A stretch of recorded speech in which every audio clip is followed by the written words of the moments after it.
కేంద్ర ప్రభుత్వం నరేంద్ర మోడీ ఆధ్వర్యంలో గత 10 సంవత్సరాలుగా వాళ్ళ వైఫల్యాలని కప్పిపుచ్చుకోవడానికి దేశంలో పెరుగుతున్న నిరుద్యోగం, ధరల పెరుగుదల, అదేవిధంగా మహిళలపై హత్యలు, అత్యాచారాలు, వాళ్ళ రైతులకు వ్యతిరేకంగా నల్ల చట్టాలు, ఇవన్నీ కూడా వైఫల్యాన్ని కప్పిపుచ్చుకోవడం కోసం ఇవాళ బీజేపీ నరేంద్ర మోడీ ఆడుతున్న మరొక డ్రామా జమిలీ ఎలక్షన్స్.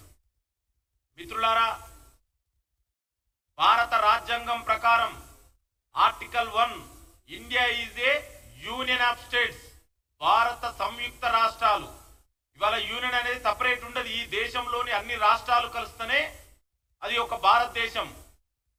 1973 కేశవానంద భారతి కేసులో సుప్రీంకోర్టు చాలా స్పష్టంగా చెప్పింది, ఫెడరల్ స్ట్రక్చరు బేసిక్ స్ట్రక్చర్ లో భాగమని. మరి అట్లాంటి బేసిక్ స్ట్రక్చర్ ను కూడా ఇవాళ ఖాతరు చేయకుండా బీజేపీ నరేంద్ర మోడీ ఇవాళ జమిలీ ఎలక్షన్ తీసుకురావడం అంటే ఈ దేశంలోని రాష్ట్రాల హక్కులని కాలరాయడమే. భారతదేశం భిన్న సంస్కృతులకు, భిన్న మతాలకు, భిన్న ప్రాంతాలకు, భిన్న భాషలకు, భిన్న సంస్కృతి సంప్రదాయాలకు ప్రతినికమైనటువంటి ఈ దేశంలో భిన్నత్వంలో ఏకత్వానికి వ్యతిరేకంగా వచ్చేదే ఇవాళ జమిలీ ఎలక్షన్స్. మరి కొంతమంది బీజేపీ నాయకులు మాట్లాడుతున్నారు, ఆనాడు స్వాతంత్రం వచ్చినటువంటి కొత్తలో 3 జనరల్ ఎలక్షన్ లో కూడా ఆనాడు జమిలీ ఎలక్షన్ జరిగినాయి. మరి ఆనాడు ఉన్నటువంటి దేశ పరిస్థితులు ఏంది, ఆనాడు దేశ జనాభా ఎంత, ఇవాళ దేశ పరిస్థితులు ఏంది, ఈ దేశ జనాభా ఎంత, ఇవాళ దీని ప్రాంత రాష్ట్రాల హక్కులని హరించడం కోసమే ఇవాళ ప్రత్యేకించి బీజేపీ ఆడుతున్నటువంటి డ్రామా. ఇవాళ 1 నేషన్ 1 ఎలక్షన్ అంటారు, మరి రేపు రాబోయే రోజులలో 1 నేషన్ 1 రీజనల్ 1 పొలిటికల్ పార్టీ అంటారు, 1 రేషన్ 1 రిలీజన్ అంటారు, 1 నేషన్ 1 క్యాస్ట్ అంటారు. అంటే ఇవంతా కూడా అధ్యక్షతర పరిపాలన కోసం ఇవాళ బీజేపీ నరేంద్ర మోడీ ఆడుతున్నటువంటి కుట్రలు. ఈ విధంగా ముందుకు పోతే ఇవాళ అధ్యక్షతర పాలన నుంచి రేపు నియంతృత్వం, భారతదేశం నియంతృత్వంలోకి పోయే ప్రమాదం కూడా ఉంది. అందుకే నేను దేశ ప్రజలందరికీ, ప్రజాస్వామ్యవాదులందరికీ, రాజ్యాంగవాదులందరికీ రాజ్యాంగాన్ని రక్షించుకోవాలంటే, ఈ దేశంలో పార్లమెంటరీ ప్రజాస్వామ్యం రక్షణ ఉండాలంటే ఈ జమిలీ ఎలక్షన్ ని వ్యతిరేకించవలసిన అవసరం ఎంతైనా ఉంది. ఇది ఒక కుట్ర జరుగుతుంది. ఇవాళ మనం చూస్తున్నాం ప్రపంచ దేశాలలో రష్యాలో పుతిన్ దాదాపు 20 సంవత్సరాల పైగా అతనే అధ్యక్షుడిగా ఉన్నాడు. ఇవాళ అదే విధంగా నార్త్ కొరియా ఏ విధంగా జరుగుతుందో నియంతృత్వంలో మనందరికి తెలియదు కాదు. ఇవాళ భారతదేశంలో కూడా నియంతృత్వానికి బాటలు వేయడానికే ఇవాళ జమిలీ ఎలక్షన్ పేరు మీద బీజేపీ, ఆర్ఎస్ఎస్, నరేంద్ర మోడీ కలిసి కుట్రలు చేస్తున్నారు.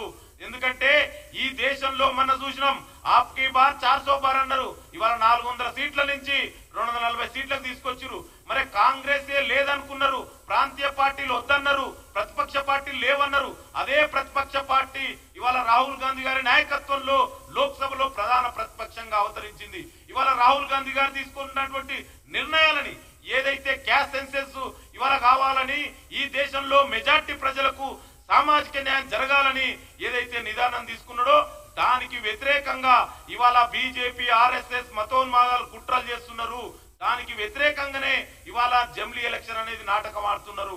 అందుకే మరొకసారి మీకు మీడియా ద్వారా నేను అందరికి కూడా విజ్ఞప్తి చేస్తున్నా, ఈ జమిలీ ఎలక్షన్ అంటేనే రాష్ట్రాల హక్కులను హరించడం, రాజ్యాంగానికి వ్యతిరేకంగా జరుగుతున్న, అదేవిధంగా పార్లమెంటరీ ప్రజాస్వామ్యానికి ఇవాళ పాత రోదాలని ఇవాళ బీజేపీ కుట్రలు చేస్తుంది.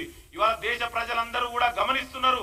10 ఏళ్లుగా నువ్వు ఏనాడైనా అభివృద్ధి గురించి మాట్లాడినవా, ఏనాడైనా ఉద్యోగుల కల్పన గురించి మాట్లాడినవా, ఏనాడైనా రైతుల గురించి మాట్లాడినవా, ఏనాడైనా చూసిన మననే మహిళా రైతులు మా మీద అత్యాచారాలు జరిగినాయి మాట్లాడడం అంటే ఏనాడైనా మాట్లాడినవా? సంవత్సరం పైగా మణిపూర్ మంటల్లో తగలబడుతుంటే, మహిళని వివస్త్రణ చేసి ఈ నడివీధుల్లో ఊరేగిస్తుంటే మాట్లాడని ప్రధాని మరి ఇవాళ జమిలీ ఎలక్షన్ అనేది ఒక కొత్త నాటకం ఆడుతున్నారు.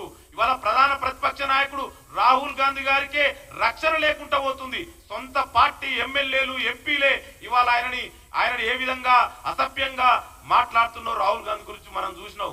ఇట్లాంటి సందర్భంలో ఈ జమిలీ ఎలక్షన్ అనేది దేశ ప్రజల యొక్కని ఆలోచన విధానాన్ని డైవర్ట్ చేయడం కోసమే, సమస్యలకు ఉన్నటువంటి దాన్ని డైవర్ట్ చేయడం భాగంగానే ఇవాళ జమిలీ ఎలక్షన్ అనే కుట్ర జరుగుతుంది.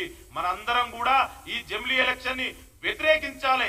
ఎందుకంటే డాక్టర్ బాబాసాహెబ్ అంబేద్కర్ ఆనాడు రాజ్యాంగాన్ని రచించేటప్పుడే చాలా స్పష్టంగా తీసుకుర్రు, ఈ దేశానికి పార్లమెంటరీ ప్రజాస్వామ్యం ఈ దేశానికి అనుకూలమైనది. ఎందుకంటే ఇక్కడ ఉన్నటువంటి డైవర్స్ ప్రపంచంలో ఏ దేశంలో కూడా లేనటువంటి ఒక భిన్న ధృవాలు, భిన్న మతాలు భిన్న ఈ దేశంలో ఉన్నాయి. దానికి అనుగుణంగానే ఇవాళ పార్లమెంటరీ ప్రజాస్వామ్యం మన దేశానికి అడాప్ట్ చేసుకోవడం జరిగింది.